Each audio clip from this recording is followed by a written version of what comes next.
kind of memory.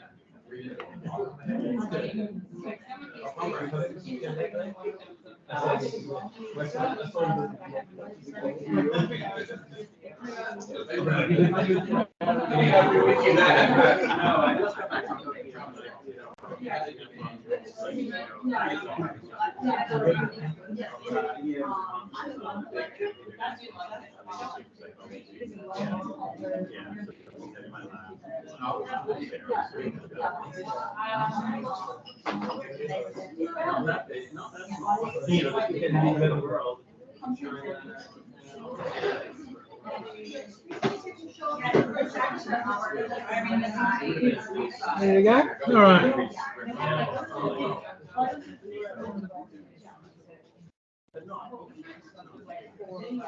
All right, everybody. Thank you very much. So, welcome to, here and also online. So, as traditionally, we're in recognition of Aboriginal and Torres Strait Islander peoples, spiritual connection to country, and in continuing AC's commitment to reconciliation. It is customary to acknowledge countries we pass through. Today, we acknowledge and pay our respects to the First Peoples, the traditional custodians of the lands and waterways. We thank them for their continued custodianship. We acknowledge and celebrate the continuation of a living culture that has a unique role in this region and on all campuses of Australian Catholic University. We also acknowledge elders past and present and thank them for the wisdom and guidance as we walk in their footsteps. Now I'd like to hand over to Professor Herb Marsh. Thank you.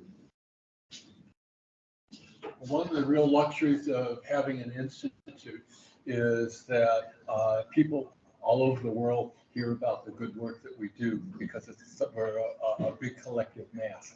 And what that means is that we have some really interesting visitors who come to see us, and they're attracted to come visit with us because of all the interesting things that we do.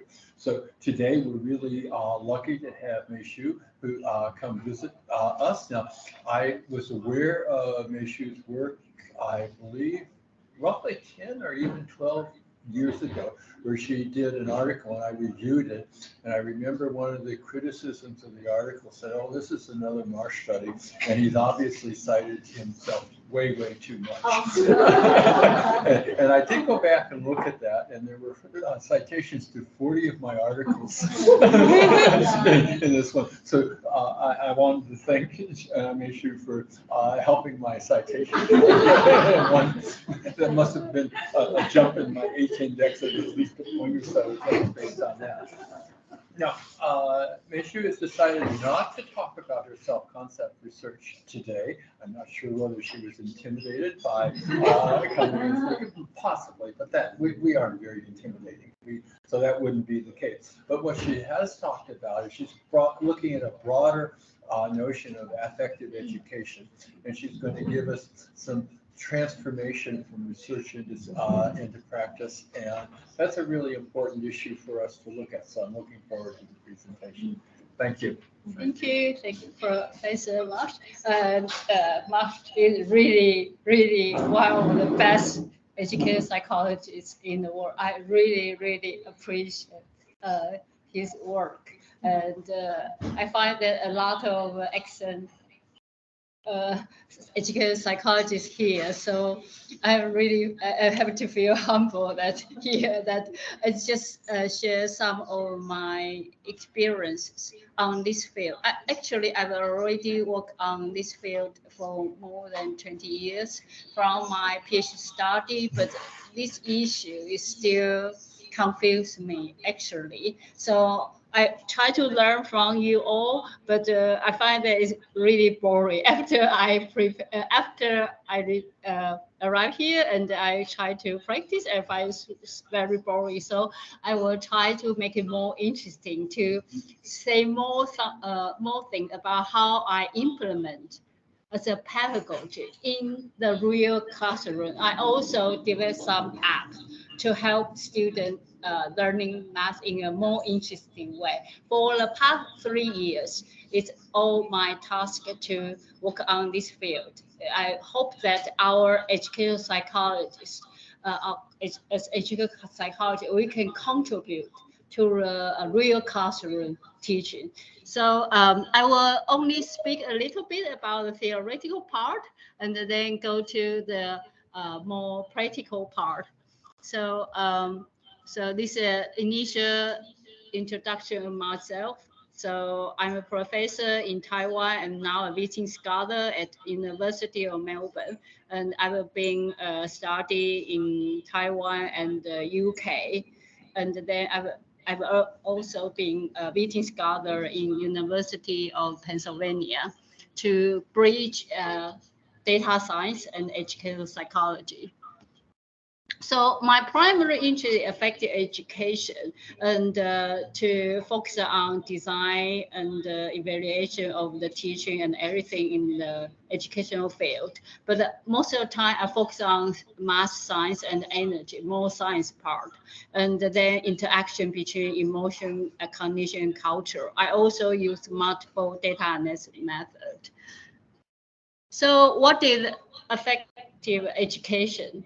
Yeah, so it's so hard to resolve an issue. So I propose three problems contexts. First, what is affect? What is affect? So and what and why? What is the role of affect in learning or educational system? So next is how. What is the way to implement effective education in the real classroom? So what is so I think it's so difficult because it's from my experience when I start to study this field. My supervisor told me that affection and affective means different things. So it's really confused. And in Chinese, the same. So, but a common issue that is maybe a system. So I go to many systems. So I don't want to go to all of this, but most of the time it's based on math education. So a lot of things, emotion, attitude, behavior, and then many systems and motivations. So OECD, well-being, now we go to well-being error. So as a core value in this group is people I'm working with in Melbourne University. They define that well-being as a core values in the whole system. I don't. Okay, so this is authentic happiness, well-being. So this is my initial definition for affect. So affective response include three levels: emotion, motivation, and the well-being. Well-being is a core value, and from continuing from task specific to more general context, with emotions as being most task specific to core value and more general. So it's just an initial definition. So next is what is role of affect in learning and educational system. So we must go to Bloom's theory, ABC, affect, behavior, and cognition. So it's three parts in educational system. We must write three parts when we design some teaching program. So this is some example. So okay. So actually, affect is the most overlooked. It's also from my view, my practical experience as a secondary teacher. So similar. So this is an example that in financial literacy, affective part actually are overlooked. So actually, we try to compare affective and cognitive aspect. So even for books, it emphasizes affect issues. Then it still compare affective part and the cognitive part. So this is theory you all know. So we go to this one. So this is my initial answer to problem 2, or as affect or affective responses include the warm aspect of learning, which is contrary to the cold aspect of cognitive responses. affective and cognitive response are interweaving in the process of behavior of learning. Initial definition. So it's just like based on my culture, it's tight. So it means that we can say that the black part is affect, and the white part is cognition. They interweaving and then in the action. So it's just kind of concept. So the next one will be my focus. What can we implement effective education? So we still have to return to Bloom's theory about the mechanism or the 5 phases to implement effective domain. So these are the kind of theory or from some educational philosopher theory. So this is my initial definition for effective education using a pedagogical approach. Educational practice to promote learner effective performance. For instance, positive emotions, motivation, and well-being in a context. The context can be a school subject, a lesson, or our global interconnected society. So the whole system I built based on some empirical studies. But I don't want to say that because it's not so vivid picture. So I want to introduce some of my empirical studies. It's 3 empirical studies. Interplay of affect and cognition in the mass grounded activity is based on Taiwan's framework. And then I try to find effective pedagogy for this kind of affect focused mass learning. And then I have another paper focused on values and valuing pedagogy in the process. I just write a paper with professors for Australia math teachers, especially for Victoria State. It's so we changed the name to more interesting part. Gamification in math lessons, a Taiwanese math grounding activity approach. So it's the more interesting part. I hope it is. Math may appear difficult and boring when math becomes decontextualized. For instance, when we say this is a book, the book will come to your mind. You have a memory of what book will look like. But when we say y equals x plus error, your expertise will determine your understanding of this kind of thing. So it's become so difficult for math learners. So this is another example. When we have a contextualized or magnetized direction, for instance, north and south. So for instance, I'm a tourist. This actually is my personal experience. When I travel in England, I want to go to Botanic Garden. How can I get there? And you will have 2 kinds of local guides. The first is this kind. Okay, straight up the road, walk to the second traffic light, turn right, walk about 2 blocks, turn left, walk across around 3 roads, and the Botanic Garden will be on your left-hand side. You won't miss it. I don't know why when I was in England, they will add this turn. You won't miss it. Okay, will you miss it? I don't know. Okay, another local guide. Okay, you are now in the city center. The Botanic Garden is in the east.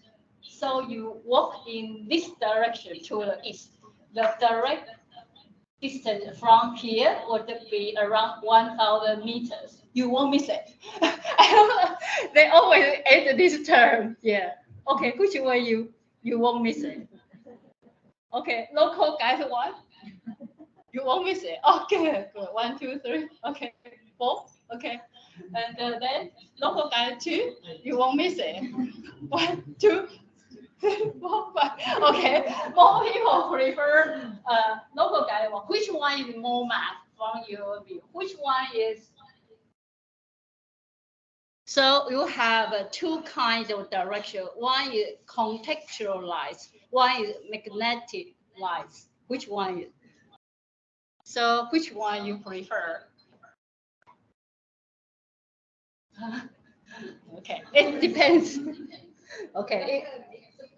Yeah, mix both. Yeah, mix both may be better. Yeah, I hope that we have a tour guide who can give you two kind of direction. Yeah, so it will help me to find botanic garden in the city. Yeah, it's my real experiences. So in our daily life, why math becomes so difficult? But actually, normally, if I were a guide, I will use this kind. But sometimes it may be better. I don't know. Yeah, depend on people. Yeah. So it's in Taiwan, we call it mass grounding activity because we hope that students can have a deep understanding of math concept. So it's a affect focused math teaching in Taiwan from 2014. So why? Why? Because Taiwanese students have relatively high achievement, but a low affect for interest in math. So this is evidence. So it started from 2012 because Taiwan start to join the international large scale test. So Taiwan normally have a relatively quite good math result. So even until recently, PISA 2018, so similar result. But we have low interest. Not only low, actually we face more issues because we are all education side, we know that. Actually, the variances, even though the average is quite high, but actually the variances is very high compared to the whole world in Taiwan, mass achievement. The same as interest. So it means that even though the average is high, but there's a lot of diversity among the students in Taiwan. So especially most students don't like math, even though they have a high achievement. So I think it's a risk for us. So that's why we focus on affected issues. Nowadays, the Taiwanese scholars aim is to make our students like math. So for the past 3 years, I work on it. So another issue that we work on for curriculum, we like to promote lifelong learning. So for instance, in math curriculum, we have 6 goals, but 3 of it are related to more effective part. But actually, we are hardly address it. So the theory part of this, that student actually can identify effective and cognitive experiences. And this is the major theory behind the NGA. So they use it in activism. It means that you have to have embodied activities inside school to keep students engaged. So the aim is to enhance student effective outcomes by gamification, methodization. Methodization means representation, transformation, and the scaffolding. So this is the 3 major pedagogy used in NGA. So the method I use is to identify the pedagogies. So I analyze all the videos of the project.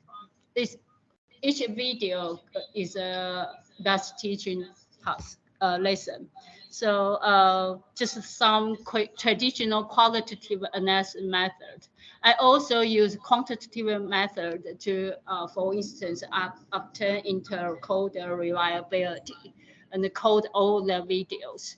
So this is the result. So the result is that we identify 4 steps for optimizing gamification in math. So we have original version, it's real classroom teaching, and I developed an app to support the teaching because for most teachers, they think it's easy, but for me, I think it's hard. Yeah. So I also have the app is in Chinese, but it includes PC version, Android, and iOS system. So it's all free online. The video is shared on YouTube, and the app are posted online for different kind of version, and you can use it freely.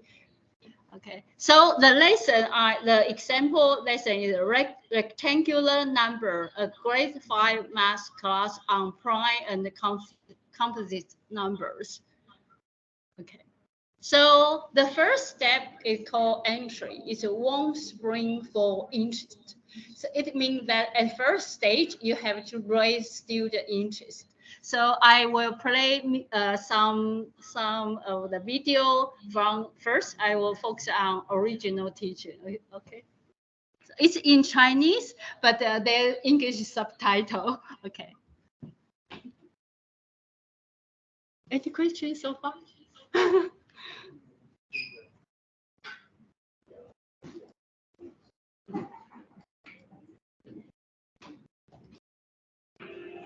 把那声音关好。声音关掉。我原来有个 N 孔。OK， 所以。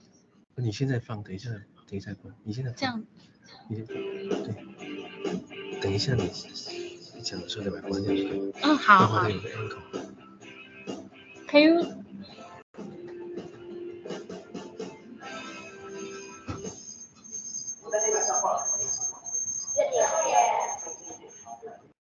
把这个笔放大化，我把它放大了，它还是两个笔对应是什么？好，在这笔相排的时候，它变成什么？我拿了几个点？4个点。我这样子排，一条线。所以不管多少点，连排起来都可以排成一条线吗？对。我现在把它换个位置好了，我把它这样排过来。 这排是什么？所以8个点可不可以排成正方形？因为中间那个点是空心的。好，那个是空心的。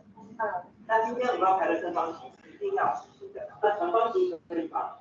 可以。不要实心的，会是长方形的。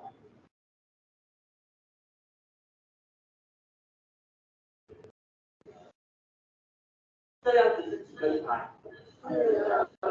总共有几排？2排。那用乘法分式的话，我们可以怎么记录？如果这样的话，就会用1、2记录。那今天我们要比赛的呢，就是你要排出长方形或者是正方形。第一回合，刘伟恩呢出了一个数字43，要我排正方形或长方形。只要我排出来了，我就会得分。两个一排，两个一排，我两个一排。这是长方形或正方形吗？不是，为什么不是？哦，有一个洞，所以它就不是。好，谢谢。用，那我现在这样子过来，再过来，3个一排，3个一排，4个一排，5个一排，5个一排，6个一排，6个一排，它是吗？不是。7个一排，它是吗？不是。看来13是排出长方形或正方形的，我就在上面打叉叉，代表我这一回合无法得分。一台看你可以看看，如果你可以排出来，你也可以得分。不行，好，那你先打叉叉。OK， 好，这样这一回合就结束了。第二回合依然换我出题，我就出个题目6好了，好6个点，好排出一个长方形。好了，请问一下你要怎么用乘法分式记录下来？好，写下来之后，伟恩他就得到1分了。接下来该到朱老师了。朱老师如果可以排出下一组的话，朱老师也可以得分。3个一排，弄完过来，过来变2个一排。我的乘法可以怎么记吗？2乘3。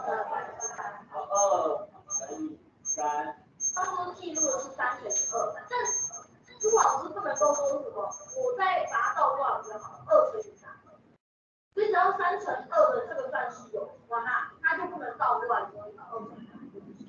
果倒过来的话呢，就等于他本来是排那个直的，但是一直把它换成横。所以呢，我们的规则是这样子的：如果是3×2离排出来的，2×3不行。好，接下来我不行，我再想看有没有其他的。这个是离排，不行。5个为排，6个离排，这变成什么？一条线。可是我们比的是一条线吗？不是，所以排一条线也可以排出来，但是可不可以得分？不行。那请问我可不可以排出来了？不行，我放弃，我打发。Okay, so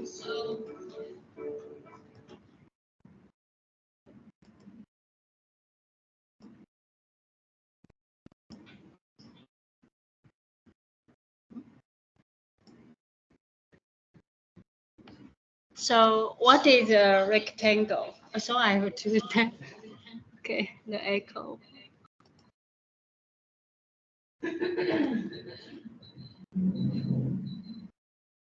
So the teacher still, what is a rectangle? So they have to ask some questions. So this is a rectangle.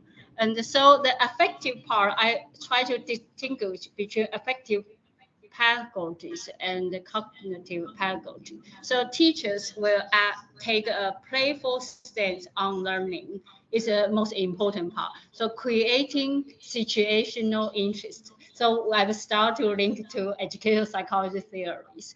So teachers invite students to experience something interesting, like an adventure, a game, or a story. Emphasize that some preparation, much knowledge is needed. For the cognitive part, teachers have to remind students prior knowledge for playing the game. So this can reduce student cognitive load and make connections with student original cognitive system, helping them to build systematic knowledge or thinking.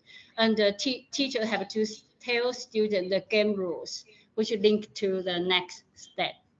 So in our illustrative example on prior and the composite number. So the prior knowledge and the game rules have to be provided to students and with key questions, storytelling, discussion, or embodied in activity. For instance, you ask students to draw the on the blackboard or letting 6 students. Sometimes we can ask students to form a shape so that student will have embodied experiences and ask some key questions like how many dots can create a line? Can you use 1, 3, 5, and 8 to create a line or a rectangle?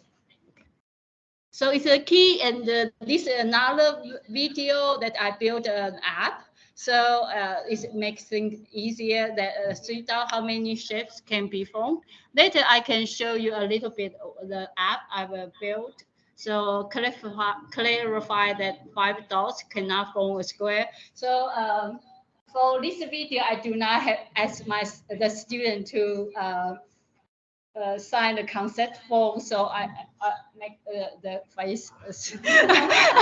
Yes, so only teacher sign the consent form. So this is a part that some students said. The student said, "Oh, 5 can form a rectangle," but so the teacher asked the student to draw that on the blackboard to clarify why 5 dots cannot form a rectangle. So this is the next stage is about entertainment. So it's a hot summer. I call it a hot summer because in game we have to have some image. So it's a hot summer. Students will play the game. It make them excited. Okay, I go to the video.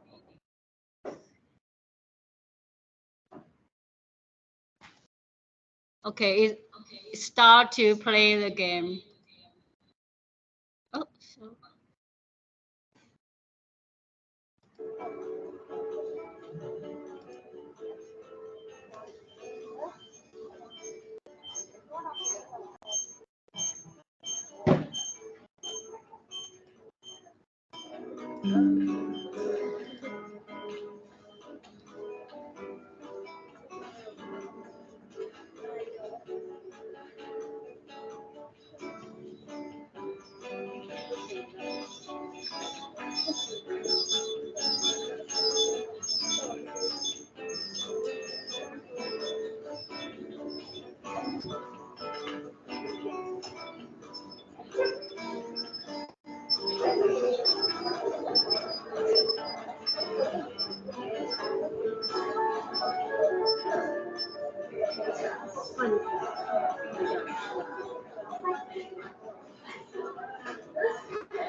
有些数字啊，可能不是只有一种排法，对不对？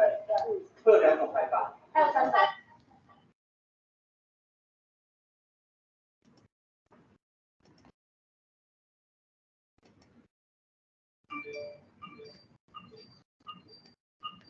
But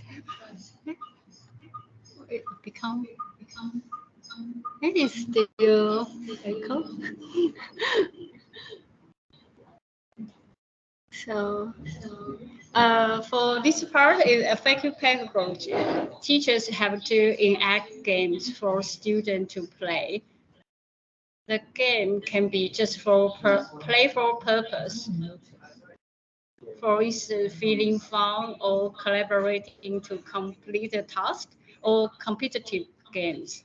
So the competition will raise more emotions than the other kind of games. For the cognitive part, teachers have to move around the classroom to support student learning. And then sometimes teachers have to teach some key math knowledge for individual student or the whole classroom. So for our example, so it's a kind of a game, a two-player game. So student in a pair can decide who start the game, and then students take turns to choose one number from 1 to 25, and until all the numbers are used. The two students in a pair write down their solutions for 1 to 25 on a worksheet. So these take turns. For instance, student A give a number 5 to student B, and the student B try to create rectangle, but and write down multiplication, and of course 5 cannot be formed like a rectangle. So student B cannot get any point in score. And then student B give student A one number 6, and then they can form a rectangle and get 1 point. And the take turns, student A run 2.1. Student A gives student B a number for instance 12, and then student B can create 2 rectangles. So in game design, 1 point for the first rectangle, and then the second, for you can get 2 points. It's a kind of game design that encourages students to create more rectangles. So this is a picture that can be used for is 12. You can pass the door, and 17 you can't. So this is using app. So in my app, in the app, you can use fingers to draw it and write down your formula. And then the teacher send out the tablet, and each student can play the game on the tablet. So then we go to the next stage called enlightenment. I call it a cool autumn for assessment. Then students have to face the result, because some winners, some losers. So teachers have to do a lot of work for resolving the issue, affect how the emotional part in the children. Okay, so we go to there.